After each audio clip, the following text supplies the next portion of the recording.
Thanks for joining us today. We're going to get started. I am Christine Doherty, Senior Vice President, Managing Director at Mower. For those of you who don't know Mower, we are a digitally integrated independent marketing, advertising, and PR agency. We have 9 offices spanning the East Coast. We are actually the only full-service agency ranked in Ad Age, B2B marketing, PR Week, and Chief Marketer. So something we're real proud of. We're glad to have you join the first of 4 of Doing More with Less webinar series. During this really challenging time, we're being pressured to do more with less, do more with smaller budgets, be much more efficient with those dollars, maximum effects with the small resources that you have. So we decided to put together this series to help you with those challenges. This is the first of 4, as I mentioned. We have 3 upcoming. Hopefully you've got them marked on your calendar, but if not, the next is supercharging social media, so the paid side of what you're going to hear today. The next is 10 ways success planning drives efficiency, and then the last is how good insights make great creative. If you have any questions, I don't know if you've joined a Zoom webinar, but we can't see your faces, and we also can't hear you, but we can see your chat. So if you have a question, please, we're open to questions. This is only a 30-minute session, but throughout, please ask your questions and I can feed them to Matt. You can just put them in the chat and I can answer. So I'm going to introduce you to Matt Babiars. He is a senior digital strategist at Mower. He has over 15 years of B2B and B2C experience. Before joining Mower, Matt spent over a decade working in content, entertainment, video game marketing, and experiential technologies. He's worked for and with brands like Hot Wheels, Curious George, Wayfair, among many others. At Mower, Matt brings us vision, direction, and acceleration. Me as an AM, he is my right-hand arm when, we're taking a project to the next level or a campaign. From IMC campaigns, B2B and B2C. So he's really been our been that great resource for us to rely on. So I'm happy to introduce him and share the next 25 minutes with you. Matt? Thanks, Christine. What's up, everybody? Thanks for joining. Today we're tackling social media ROI, 2 things that many don't think necessarily go together very well. And when you think about it, it can make a lot of sense. It can be very difficult to attribute social media activity, likes, comments, shares, to business impact, especially when you don't have a specialized approach. In this webinar, it's designed to help those struggling with the content creative process. We'll cover the best practice methodologies to help you determine what to post, where, and most importantly, why. We'll cover, by the end, you'll see the value of having a maximized social media presence, workshops that you can run tomorrow to get the most out of cross-functional brainstorms, and how to set up your strategy with objectives that will ensure measurable ROI. So I've looked at thousands of brands doing competitive analyses across industries, and I've seen that probably 80% even are underperforming against benchmarks. A lot of companies are struggling with their social media presence. In this chart, Google Trends measures the interest across topics related to advertising, PR versus social media. And as you can see, in 2009, social media became bigger than PR. In 2015, it became bigger than advertising. So why are many brands struggling with this ROI question? I think many rushed to port their traditional marketing approaches to social media. Ads became content, PR coordinators became social media managers. And without a specialized approach, this ROI question really started to pop up and be top of mind. Now, if you're struggling with ROI in social media, the good news is you're not alone. It's actually a pretty big club. You'll see that for social media marketers, the biggest challenge that they're facing is measuring ROI.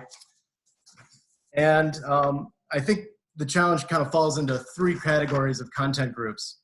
And this might resonate with you. The first one's like syndicators, taking assets from campaigns, sales kits, and distributing across social channels, distributing the same content across Facebook, Instagram, and LinkedIn without any discretion.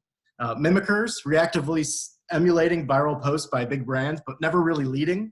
And the auto-schesiastics, those are the sporadic posters, not necessarily having a grand plan, but when content comes up, it goes directly to social media, but it's not necessarily laddering up to any objective. Those are some problems that might resonate with you, and that's what we want to try to solve for today. And even if you do have a plan, you may not be getting the results or the investment required to really make a difference. So we want to help you really tackle that with what we're going to share today. Now, despite this lingering ROI question, CMOs are seeing that there's a lot of people that can be reached through social media platforms, and over the next 5 years, across B2B and B2C, it doesn't make a difference. CMOs expect to have approximately 22% of their budgets allocated to social media.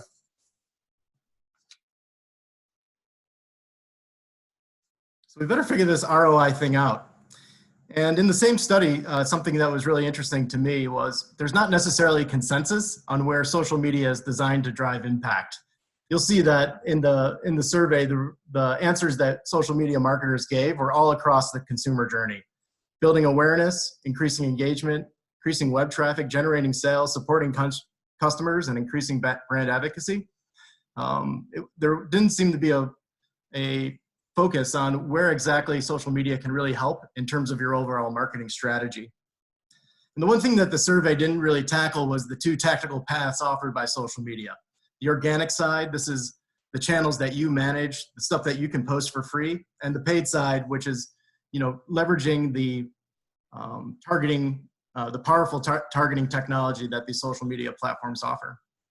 So I'm going to go through each objective one by one and then align it to one of these tactical paths, starting with brand awareness. And I think the way to think about this is starting with brand awareness, your organic following, they're likely already customers, they're probably employees. If they're following you, they're already aware of your brand. So if you want to reach more people, you should take on a paid campaign, leveraging the powerful targeting options that the social media platforms offer. Increasing engagement. So engagement's important across both tactical paths. We should always be trying to create engaging content. And in fact, if you are creating content that is engaging, it's going to be more cost effective to run through paid campaigns. But this is a great place to really experiment and to understand what content, narrative themes, elements that you can put out there that are really resonating with your target audience through your organic approach. And then from there, you can port that over to the paid campaigns that you're running. Driving website traffic, I think it's important to keep in mind that social media platforms want to keep people on there as long as possible. So sending people off the platform and onto your website is not a priority unless you pay for it. So if you want to drive traffic to your website, I'm really recommending a paid effort, a paid campaign. Driving sales and leads, for your following, they might already be customers, they might be employees, they might not be in the target demographic that you're trying to reach. The best way to do that is through a paid campaign, not necessarily posting for free onto your own channel. Customer support is a natural fit on the organic side. It's really important that you have a plan to read and react and are able to follow up with customers on an ongoing basis, real time. I see many brands and companies receiving questions and comments, concerns through their social media channels. And it's very important that you're able to answer those questions, get back to people, and it can be very beneficial in terms of this next objective, which I think is the most important objective that you can align your social media strategy against, and that's brand advocacy. And brand advocacy can be measured in engagement. It's likes, comments, and shares, especially comments. Now, if you don't have time for brand building, some of us are out there.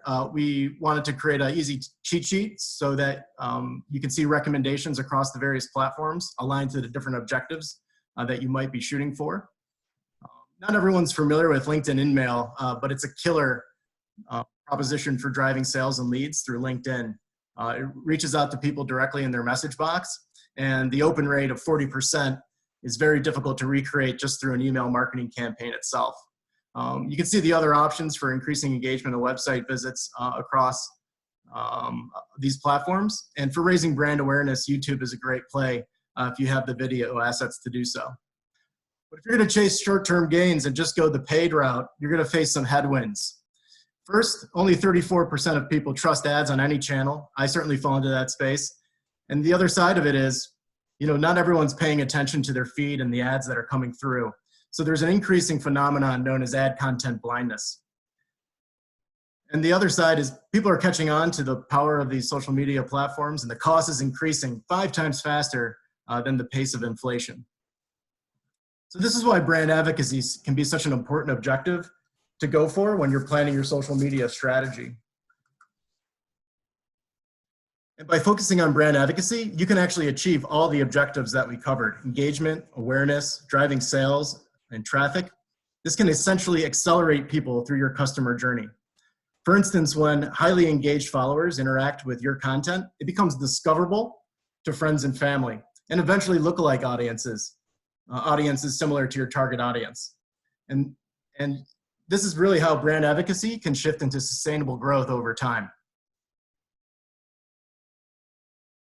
So I think you've probably heard the cliche, content is king. And when you develop content that is designed to drive that objective of brand advocacy, it falls into this quote that Andrew Davis gave us, which I think is really profound and really sums up what we're trying to talk about here today. Content builds relationships, relationships build trust, and trust drives revenue. So what's an example of a brand that has a maximized social media presence, demonstrating this idea of brand advocacy? And this might surprise you. It's Arby's. Yes, Arby's. And they've kind of stumbled upon this formula for success that combines nerd and video game culture, the products and packaging that they have, and then art and animation. And you can see in these examples, a cutout using their packaging from a popular video games. I've seen them do integrations with Sonic the Hedgehog, Borderlands, many popular titles. They do sauce art with stars from WWE. And then you can see on the right, a simple animation utilizing packaging, playing cornhole with ketchup packets. So this great content that taps into their customers' interests has resulted in unbelievable brand advocacy. They have nearly 400,000 followers and a 5% engagement rate. And this engagement rate is 4 to 5 times higher than their competition, whether it be McDonald's, Burger King, Taco Bell, Wendy's, it doesn't matter. I consider them to be the Amazon or Apple of social media. And every day, thousands of people proclaim their love, yes, their love for Arby's. And this translates into sales. Since they have such strong advocacy on their channels, they're able to publish content that drives people to their stores and actually reactivates people's interest in their brand. And while Arby's is a big brand that we're all familiar with, it wasn't too long ago that they were really struggling. Just 10 years ago, they were a regular punchline on The Daily Show. And in this article, you can see they were considered the worst restaurant in modern history.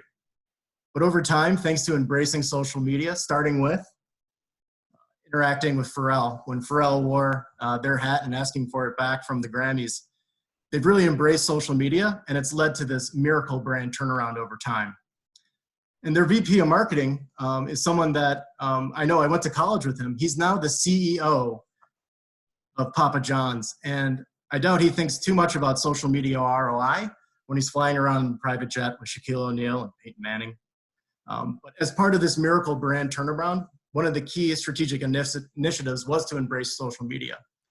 And in doing so, they enabled their creative teams to take risks, try new things, and were really enabled to create the sort of content that gets people's attention and get them attracted to the brand. So this kind of shows the power of what brand advocacy can do as an objective. Now, measuring the impact of brand advocacy happens over time. It really starts with engagement, and this might start with your own employees or top fans. If you have a smaller following and you're looking to grow, the key stat to focus in on is engagement rate. And you can do different programs incentivizing people that you know, people within your company, to interact with your content to bump up that engagement rate. Now, the social media platforms are incentivized to keep people there as long as possible. So when they notice through their algorithms, through their tracking, that your content is engaging audiences, they're gonna make that discoverable to lookalike audiences. Also, when people leave comments, shares, it obviously becomes something that is discoverable to their own friends and family and network. And this is gonna increase awareness. So once you implement a program that's dedicated to driving brand advocacy, you'll start to see that the engagement rate picks up first. Then over time, you're gonna see increased reach. And then this increased reach is gonna turn into audience growth. And I think we can stop thinking of these people as followers and start to think of them as advocates.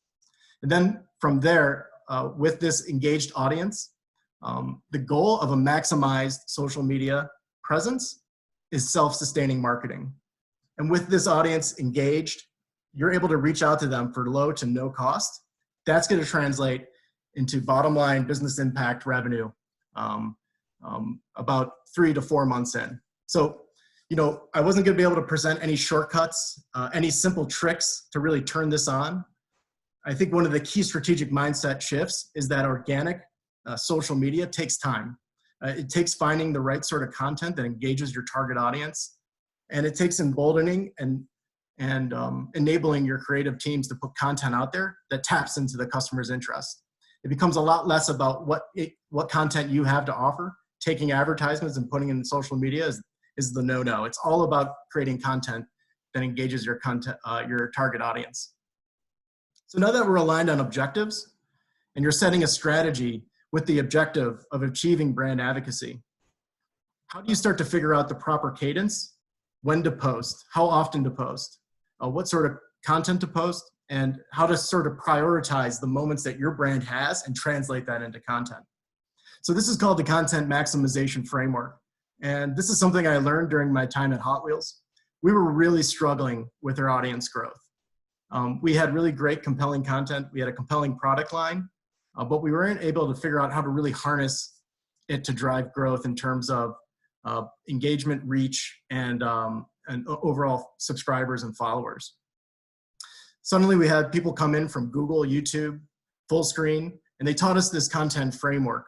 And once we implemented it, we achieved hockey stick growth across YouTube and Instagram, 2 platforms that we're really focusing on. So this is how the content framework breaks down. There are essentially 3 types of content. And what this framework does is give shared language between the teams. Suddenly you can start to identify pieces of potential content and put it into one of these categories. The first one's health content. And this is the basic content that shows your audience that you're in business, the lights are on. This isn't necessarily anything that's going to generate lift, but it's stuff that shows you're actively participating in the community. This is stuff like job postings, employee achievement, events that are coming up. It's important to the overall business and important to share, but it's not something that's going to get people to say, hey, I'm going to subscribe. I want more of this content. That's where the hub content comes into play. And for all the marketers that are out there, this is your chance to create your own little content series, your own little TV series on your social media channel. Hub content is serial push content that taps into your customers' interests to generate brand advocacy. And ideally, you're posting it 1 to 2 times a week. So by serial content, I mean it's creatively and thematically tied. Kind of all looks the same, takes the same form, and you're able to post it on an ongoing basis. And it's something that's also critically tapping into your customers' interests. Where the health content's really about your company, the hub content is really about your audience and how you intersect with what their interests are. The final piece of content is called hero content. And these are the PR moments that you may have on your calendar and plans. They're PR moments, they're big brand integrations, they're appearances at events. They're moments that create spikes in awareness. Now, when I was at Hot Wheels, we had an appearance at ESPN. We were at the X Games, and we had a loop stunt with two cars going through a loop at once. It was unbelievable. It cost millions of dollars to put on. But when I logged into the analytics, I saw that we had a giant spike in traffic, and then the next day, we were right back to where we started. So without a content framework in place, it becomes very difficult to harness all that attention. And that's what this is really designed to do, as well as creating a shared heartbeat with your audience. And this is kind of what it looks like over time. So you're posting your health content on an ongoing basis, and then you're posting your hub content 1 to 2 times a week. And then when those hero moments happen, you're able to finally harness that attention, and you see organic audience growth over time. So I know this might sound a little difficult to visualize, so I've provided some examples from the past. And this is what it looked like when I spent time at Hot Wheels. So our health content was we were appearing at an event. Audiences might be happy to know that, but it isn't something you want to subscribe to. What we did notice was there's a tremendous amount of user-generated content. People were taking beautiful portraits of their cars and posting them on Instagram. It seemed so simple. The answer was right under our nose.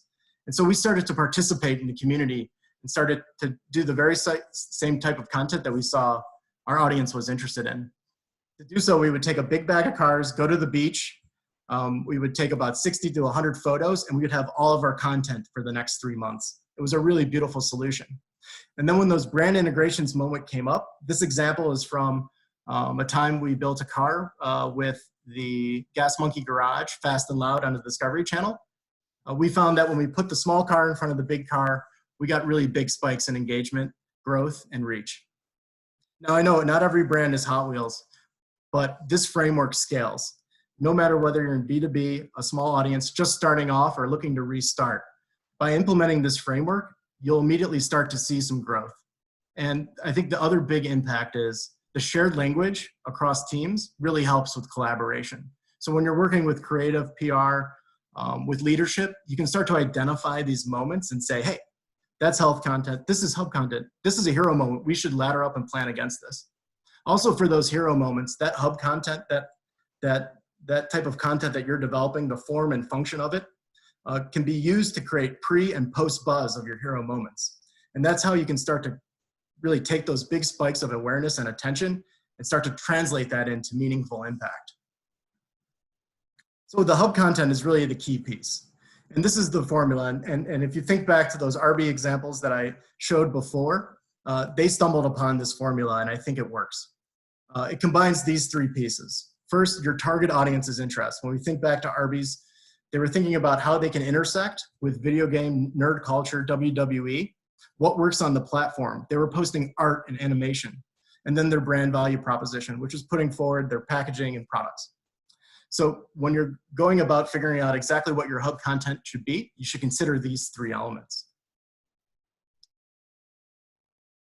And looking outside of the B2C space, for those in the B2B, on the B2B side, here are some really good examples of companies that are winning on social media. United Healthcare in the health care space has a beautiful channel and unbelievable engagement that's sometimes as high as 10% higher than some of their competitors. MailChimp is an email marketing system, and I love their content so much that when someone's looking for an email solution, it's the first thing that pops into my mind. So that's really what the power of brand advocacy is. It can drive interest and consideration. It can accelerate people through the customer journey and the sales funnel. And then SoFi is a great example in the finance space. They take data and insights, and then they translate that into interesting and compelling creative that people really love. So crafting your message. So now that we understand the objectives, we have our strategy set, we're starting to begin to understand when we're going to post, what the cadence should be. We're looking at our calendar, and we're understanding what moments can translate to hero moments that we really want to turn into a tentpole. We need to figure out what our audience is looking for and how our company can provide that. The first thing is, and this is another big mindset shift, and this comes from Gary Vee. It's to stop thinking like an advertiser and to start thinking like a media company. And with the tools and access that everyone has, any company can be a media company today. So even if you're in a space that you don't think is that entertaining or that relevant to a general audience, you have the tools and the assets required to create your own media company. And it's something really important to keep in mind as you start to figure out exactly what your content creative should be. The other important filter, we call it the dinner table filter. So if your content isn't interesting and relevant and inspiring enough that you would share it at a table with your target audience, it's probably not worth posting. So what does it look like in a collaborative setting? How can you set up a brainstorm that's going to create content concepts that really make a difference and start to hit on this? This is called the Messaging Model Canvas, and this is inspired by a book called Business Model Canvas, which is a great tool for startups or for complicated businesses for understanding exactly how the business model works. We've taken this idea and we've applied it to messaging, and it's designed to help map what your target audience's interests are against what your company has. So on a big board, on a big whiteboard, you would draw this canvas, and then you would use sticky notes or write directly onto the whiteboard to fill out this chart. It starts with the target audience. So the personas you want to reach with, what their interests are, and their interests could be in or outside of work, their style, the style of content that they're looking for, and then their needs. And that could really fall into what their needs are from a business standpoint or what their needs are from an outside of work standpoint, just in terms of lifestyle. Then you fill out your company side. So the brands and products and service offerings that you want to put out there, you want to promote. The assets, and I think of assets as pre-content. So this is the stuff that's unique to your company that no one else has. This might be your people. This might be data and insights that you have, institutional knowledge that you have to offer and share. But how can you break that down from the old school white paper into compelling content? And then your style. And what you hope to see as you're starting to fill this out is things begin to map. You begin to see how you're a match for the target audience. And then the one critical piece is your purpose. So understanding why your business exists and what you stand for is critically important. And then, and only then, do you begin to figure out what the content concepts are. So I've participated in a lot of brainstorms, and my experience has been sometimes there's a loud voice in the room. Not everyone talks, not everyone shares, and you end up with just a few content concepts. And at worst, they're not necessarily what your audience is looking for, or they're not something you can execute upon. This model helps prevent that and mitigate those moments. We recently did this for a client, and we met with stakeholders and filled out this chart. And then we sent it to the creative team, and they used all of these keywords and language to develop content concepts. And it was by far the most productive brainstorm I've ever been a part of. And we came out of that brainstorm with 42 content concepts that all laddered back to the objective, reaching the target audience and what the company had to offer. We were able to synthesize those 42 concepts into 5 main series: 2 health series, 2 hub series, and one hero series. And this is how you can translate this input into content concepts that are going to be very compelling and stuff that's going to drive that brand advocacy that we were talking about. The next step, once you kind of understand your message, what you want to, the content that you want to put out there, you need to determine where to distribute this content. So this chart is an at-a-glance view. We call it a rapid diagnostic, looking across all of the channels that the client is participating on. And it's really important to focus in on engagement rate. Engagement rate across all these platforms is the key driver of increased reach. Engagement, again, it can be measured in likes, comments, and shares against impressions. When you take a look at this chart, you can start to see patterns. And one of the things that we noticed when we looked at this particular chart was that we really weren't getting a lot of value out of Twitter. The engagement rate was below the industry benchmark, and we were posting and spending a lot of time on it. So one of the decisions you can make by looking at this view is where you want to focus your content and your attention. Looking at this, the priority really becomes Instagram and LinkedIn. That's where we can really drive engagement, reach our target audience, and grow. The second piece is a competitive analysis. And when you're thinking about getting from point A to point B, you need a map. A lot of times when I work with clients, we won't be paying attention to the brands that are really winning in the space. I've had clients ask for aspirational brands to look at. Take a look at Porsche and Rolex. And what we find is even though they have unbelievable reach, their engagement stinks. So this is designed to identify the key people that are really winning. And the way you do that is you create a chart. On LinkedIn, it's very easy. Anyone that has admin access can see the data of their competitive their closest competitors. And you can translate that into a chart that looks at reach versus engagement. In the top right, that 4th quadrant, those are the brands that you really need to pay attention to in winning. And the next step from here is to take a closer look.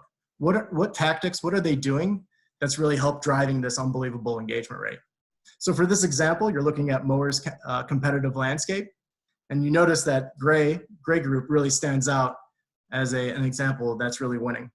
So we then take a closer look at their channel. We noticed that on a regular basis, as part of their hub content, they were posting these 5 things, slideshows, easy snackable content, using this slideshow tactic that is really driving unbelievable engagement on LinkedIn. And we recently emulated and and took inspiration from this and started creating our own slideshows. And we were able to get a 4 to 5 times increase in our engagement on a regular basis. So with the competitive landscape view, you start to understand who do you really need to pay attention to. You take a closer look at their channel to understand what tactics and what content they're posting. And then you can see if there's anywhere where you might want to take inspiration, tactics that you might want to try, content that you might want to emulate. So we've done this. We've gone through the process of working with a client, realigning their strategy around the brand advocacy objective, going through the process of looking at their calendar and identifying the key moments and areas where we could create the Health Hub Hero framework. And then started to figure out a distribution plan that would take advantage of features and where the target audience lies across social channels. We started to see that pattern that we talked about before, starting with engagement rate. Once we implemented the framework, the engagement rate actually rose quite a bit. And then a little time after that, the reach began to peak. And now we're starting to see dramatic growth in terms of followers.